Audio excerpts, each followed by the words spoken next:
Oh, there I am. We are doing a show.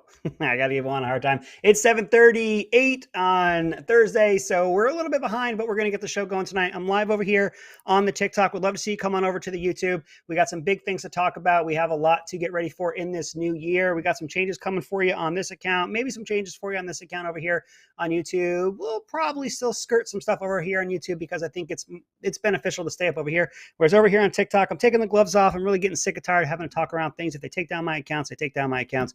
Who really cares? Yo, Thursday, 7:30 p.m. Eastern. Here's my 2 cents with your boy Keith 2 Cent Sanders. And wow, haven't seen you guys in a while. Maybe you might notice a little bit difference. I don't know if Juan noticed. I got a haircut. This one specifically right here. Yep. You know what? It was time. It was time. We had some fun with it. For those that don't know, I had a beautiful mane that I kept for a while. I always wanted to do it. And you know what? When you wake up in a hospital bed, you kind of do a few things. And a friend of mine did say mullet was top of that list. And I said, well, maybe not top of the list, but it was something I could punch out right away. For those that don't know, I was involved in an emergency engine out landing. Spoiler alert, I made it, but not without a few scratches that you guys can't really see. But I made some changes afterwards, and I think some are for the good, and maybe some didn't quite come through, but I kind of use that as a marking. I don't try to dwell on it too much, but I try to look where I was at the time, some things that I've tried to make some changes on. But anyway, I digest. It's not so much about me. It's about us. It's about this nation. If you're over here on the TikTok, please come on over to YouTube. Here's my 2 cents. Juan will put your questions, comments, concerns across the bottom. We can have a nice little dialogue. I can't do the same with you over here on TikTok, but we're going to do some big things. What do we got, Juan? Oh, I thought I saw something pop up there real quick. Okay. Here's the big one. There it is. Here's my 2 cents, 1-4. But what's interesting is you can actually just search, here's my 2 cents, and it will come up and it will have my logo. But that'll be just fine if Juan's got us up over there. What is going on in Washington? Democracy is actually going on in Washington. Representation is actually going on up in Washington.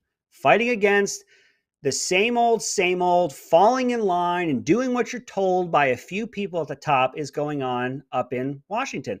I've been kind of mute on this. I've been kind of quiet on this, and it's been on purpose. I wanted to see how this played out.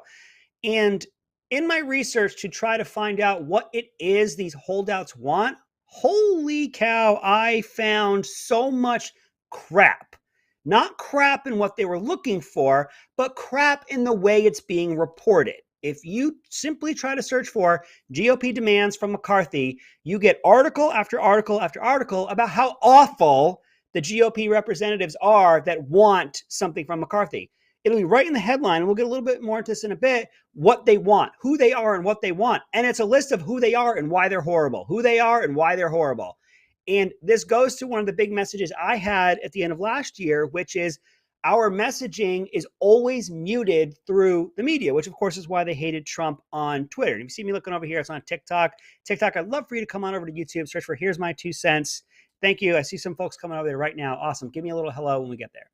One thing that they hated about Trump and Twitter was that he could go direct to the people with his own message, that the media wasn't that filter.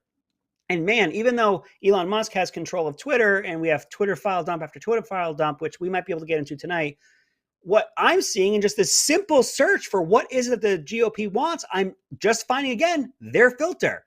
It could say right up front, this is who they are, and this is what we're going to tell you they want. And then they don't tell you anything that they want because, of course, they don't want that message to get out there. It is really, really difficult to find out what it is that they want. If you're over here, please type in there. Let me know. Do you know what it is that they want? If you're over here, please let me know. Jump in there and tell me, do you know what they want? What you can find in each and one of these articles and things that I've seen on TV is it's personal and this person's terrible. It's personal and this person's terrible. And they want to upend democracy and they want to turn things over and they just want their spotlight but they never talk about what the issues are. They will even go so far as to say they have no issues. And why aren't you doing what the Republicans want? I don't have a problem with this. I really don't.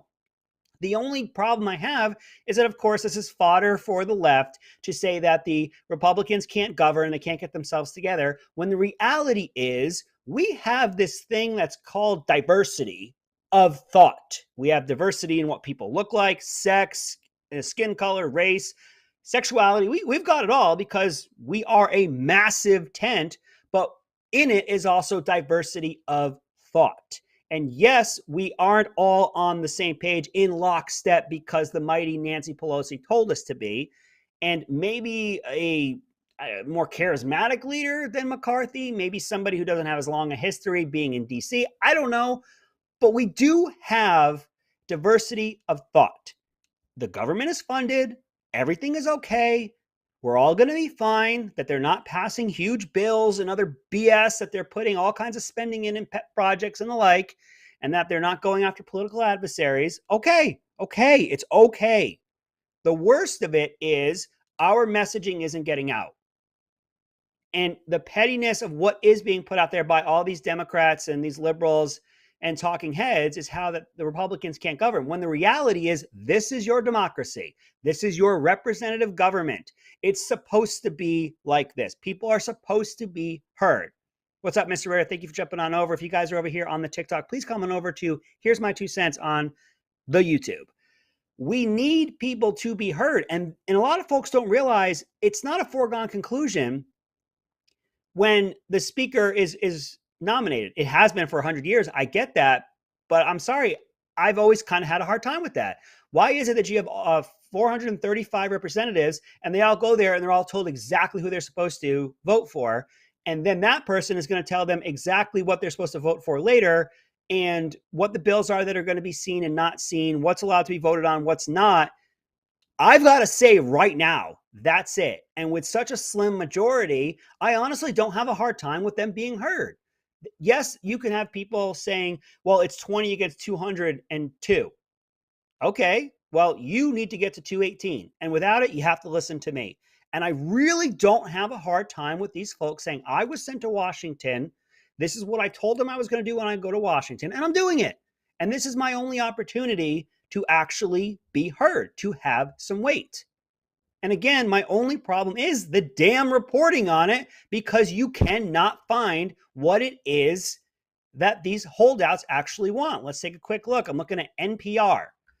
We have a headline here from NPR. Of course, they're not biased at all. These 21 House members didn't vote for McCarthy. Here's what they want. I'm going to save you some trouble. You can read about them, and you can see very little about what any of them actually want. You get to hear about Dan Bishop. And I'm reading it right now. Nothing about what he actually wants. Nothing. Lauren Boebert, she's the controversial Colorado firebrand. Nothing about what she wants. John Breachin, if I'm saying his name correctly, he's a rancher and a construction company owner. Nothing about what he wants. And it goes on, and it goes on, and it goes on. Let's go over to our friends over NBC, because, of course, they're journalists and they're objective. Trump lashes out. Oh, actually, sorry, we're going to get to that one later. Sorry about that. So I got a couple more here for you. We got at the New York Times, speaker fight reveals a divided and disoriented House majority. You can read through this entire article and not find anything that the Republican holdouts actually want. It's infuriating. It's infuriating. And I know there's folks like Matt Gaetz that are getting in front of the cameras and they're saying what it is that they have to say, but still, it's through the filter of the media that are going to tell you what it is they want you to know. And they want you to know, as the headline said, that the Republicans are disorganized. No, they're going through the process of representative government. The government is functioning. The government is funded. They're going through the process of making sure that their constituents are being heard in Washington. What's so terrible about that other than the optics? That's what sucks. But you know what? I've long had a hard time, like I said earlier, about the concept of these folks being elected to go to Washington and then they're completely at the behest of other politicians. You have McCarthy from California. Yes, he's a Republican. Some question his degree of conservatism. He's from California. Why is Donaldson from Florida beholden to what that guy wants and what he doesn't want? Donaldson wants to be heard. Matt Gaetz wants to be heard. Boebert wants to be heard. These others want to be heard. They have constituents too. And they know once a leader is elected, they've been absolutely handcuffed at that point. And now is their time to be heard. And I don't have a problem with it. Somebody challenge me. Come at me. Do you have a hard time with it? I got friends over here saying that I'm their hero. What is the problem other than the left having fodder? Cannon fodder. What's the problem? Representative government. It's messy. And these folks have an opportunity to be heard. This is why you have a representative body of the population, and then another representative body of the states. This is fantastic. The people, small constituencies are being heard in Washington. And if they have, let's say you don't agree with Boebert and you don't like what she's doing, you don't like what Matt Gaetz is doing, you can run against them. You can campaign against them. You can volunteer against them. You can get them out. How delicious and wonderful is this? These folks are being represented directly in Washington, D.C. They are having a say in what the agenda is going to be going forward. What's wrong with this? Other than, well, we don't look like we know what we're doing. When you get the gavel and you set your legislative agenda, you'll show that it can get done. Got Celia. Celia's always here. It's going to shout out for Celia. You're the best. I don't want Kevin, but I'm not sure who the best choice is. I think it's Jim Jordan, but I think Jim Jordan sees a bit of maybe too much exposure in that position. He likes exactly where he's at. I don't think Donaldson is somebody that's going to galvanize the nation. I don't think Matt Gaetz is either. Celia, again, I do want everything Lauren mentioned that Kevin declined. Yes, I think she might be talking about the interview with Hannity, where she did filibuster a bit because Hannity was trying to pin her or paint her into a corner on who else is it that you would have do it. And I don't think that's what Boebert's point was. I think her point was, I'm not saying I have an alternative candidate. I'm saying I have issues that I want heard. I have a constituency too. I have folks that sent me to DC too. They want these. Oh, you got my banner up there. All right, Juan. All right, we're getting off to a good start. Boebert and others are saying, I have a constituency that wants and deserves to be heard in Washington. And they are going to have a say right now. And right now is pretty much the only time they have to set the agenda and to have a say in what is going on in DC, and to not just be told, you're on this committee, you're on that committee. This is what I want to go through your committee. This is what I want to come out of your committee. This is what we're going to put on the floor. We're not going to put that on the floor. And when I put it on the floor, you're going to vote this way. Okay, cool. Then what's the point of me being here? What's the point? I got sent here by my people. My people want me to go there and make sure. So with some digging, some heavy lifting, some serious digging, here's what I've been able to find. They want some term limits. They at least want it brought to the floor.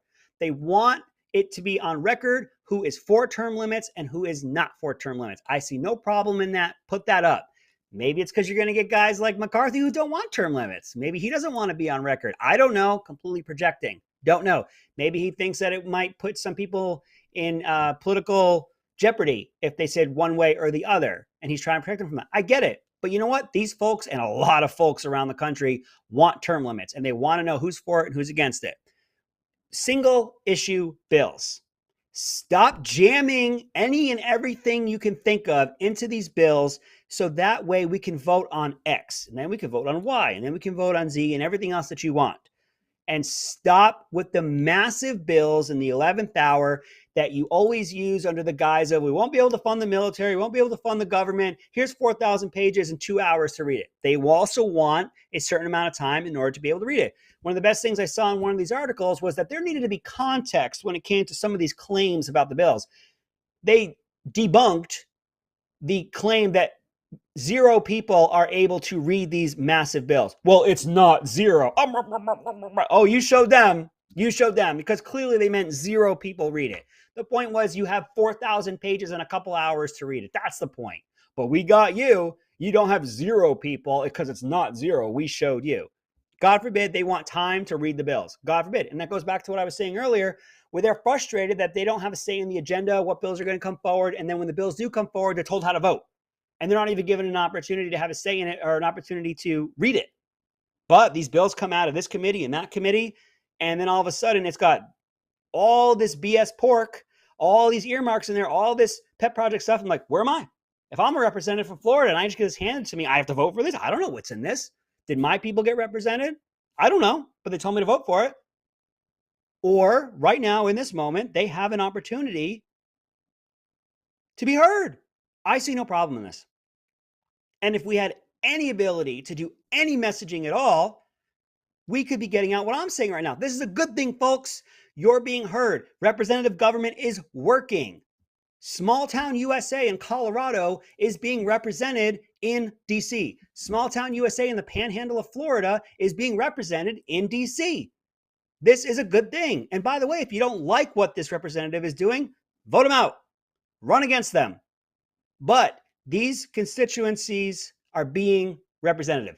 The horror that these folks who were sent to DC, not folks in the Panhandle, aren't voting for McCarthy in California. Maybe McCarthy's the greatest guy who's ever existed. I don't care. You can insert any names you want here. But I know that geographically, the folks in the Panhandle of Florida are not the same as the folks of whatever part of California McCarthy comes from, which is the point of the representative government. Folks in different regions of this nation are vastly different than other folks of this exact same nation. Heck, in a state like Florida, the people of the Panhandle are vastly different than where I live in what we call the Space Coast by Cape Canaveral, where they launch all the rockets. Yes, I watch rocket launches from my backyard, just so you know that. It's super cool. I enjoy it. I saw Artemis from my backyard. I thought the sun was coming up. It was amazing. But the point I'm trying to make here is this is representative government at work. I see it as a good thing. Challenge me. Someone tell me why this is not a good idea, other than the optics, which goes back to one of my biggest points from last year was get the message out. Go into the fires. Go on CNN. Go on MSNBC. Have your points. Be able to have that conversation, represent what you're doing. Get out there and let folks know, yes, we voted 11 times. However, folks are being heard, and that is a good thing. There is nothing wrong with this. And another thing that they want positions on committees. That is self-serving because when you go back for votes later on, I've served on this committee. I was the head of that committee. It helps to bolster your resume, and it's important for them in the re-election. Nobody's disagreeing with me. What do we got coming up here? There it is, 2cent_KSJ. Which, all right, let me segue right there. I've not been posting very much. Kind of got tired of self-censoring, and I found myself doing it again and trying to protect the account and trying to keep it growing because sometimes I get in this phase where I feel I need to talk around things so that I can reach folks at all. Because if I talk directly about it, like this is probably going to get taken down. The live over here is probably going to get taken down. And I say, well, if I'm not able to broadcast, then I can't be heard. Well, I can just start another account. I'm not saying the type of stuff that's going to get like IP banned or device banned or anything like that.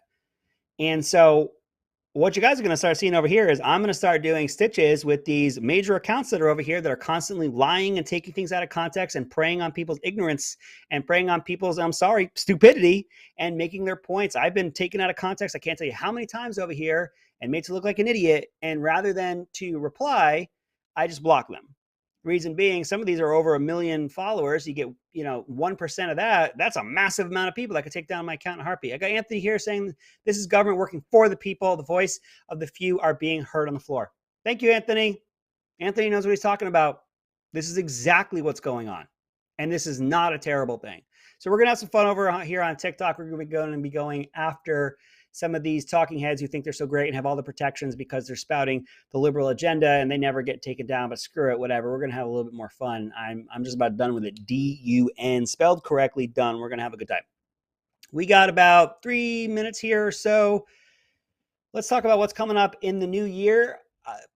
Big word, it's coming. And the folks who voted for the liberals in the midterm are never going to raise their hand and say, yeah, I was a part of this. A recession is coming. Anecdotally, the company my wife works for, which is a very large company, preemptively, right out of the Christmas break, just laid off folks from sales, from marketing, from HR, hiring freeze. This is happening all over the place. They're getting ready to be impacted as little as possible. Everyone knows a recession is coming. And in recessions come the layoffs, come the pain for folks. And it's the only course correction that's left to get prices back under control, which unfortunately, I was driving around recently thinking to myself how nobody's really complaining anymore about how high inflation is. Because I don't know if you ever heard this analogy before. How do you boil a frog, a live frog? You put him in a pot at lukewarm water, you turn the temperature up just a little bit. He gets used to that. You turn the temperature up a little bit more. He gets used to that until he's sitting on his own in a boiling pot of water. And that's what folks has had happen to them. They've just turned this up. Now everybody's used to the inflation. Everybody's made their adjustments around it and everybody's okay with it. Nobody's talking about it anymore. These prices are still out of control and rising from last year. When you see these increases, that's a rise over last year, which in itself was a rise over the year before. And a recession is coming, folks. And those that fell for the democracy's at stake, democracy, our whole country, our nation, our lives, democracy is over unless you vote for us. They're going to see the economy come to a screeching halt. And none of them are going to understand that they had a part in that. When they were told by fiscal conservatives of the right, you're setting us up for a recession. It's coming, folks. If you keep putting in liberals and they keep down this path of spending, we're heading for a recession. It's absolutely coming. And I'm sorry for a lot of folks that are going to feel this. It's going to hurt. But it's the only thing that's left. We've got about a minute left. I want to hit all of my socials. Juan, get it up there at 2cent_KSJ for the TikTok. Here's my 2 cents over on the YouTube. There it is. I love it. It's beautiful. You're the best. And we're going to have a little bit more fun in the new year. Juan, we're actually getting together with the other hosts that are on Ram TV, and we're going to be talking about some of his plans for the future. Can't wait to find out what those are. And hopefully we'll have some more live type of events. Hopefully, maybe. I always like those. I always have a good time with that. I do enjoy seeing all of you here. If you're over here on the TikTok, I appreciate you guys sticking around. And you guys can always find me on Here's My 2 Cents over on the YouTube. And if you're on YouTube and you found me over here, please find me on TikTok at 2cent_KSJ. And with that, I appreciate y'all being here. Have a good night.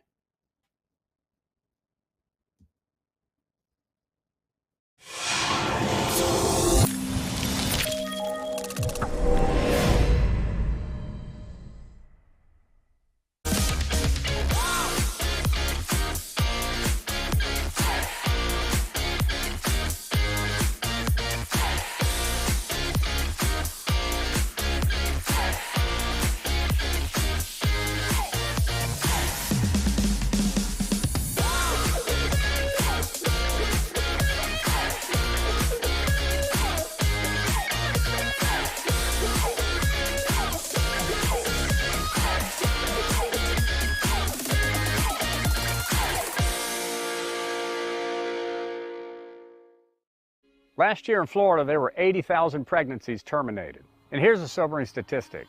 By midnight tonight, when most of us are sound asleep, another 219 precious boys and girls will have been killed in the state of Florida. I'm Mark Mink. I was conceived in an unplanned pregnancy. My teenage birth mother graciously placed me for adoption. Now I'm the state chairman for the Human Life Protection Amendment Citizen Initiative. Our mission is to amend the Florida Constitution through a grassroots citizen effort so the most victimized and vulnerable are protected. To accomplish this, we need almost 900,000 signatures from registered voters across the state of Florida by February 1st of 2024. With the bloodshed of the most precious happening on our watch, I'm asking for your help to build a wall of protection around these preborn lives, a constitutional wall of protection. Their very lives depend upon it.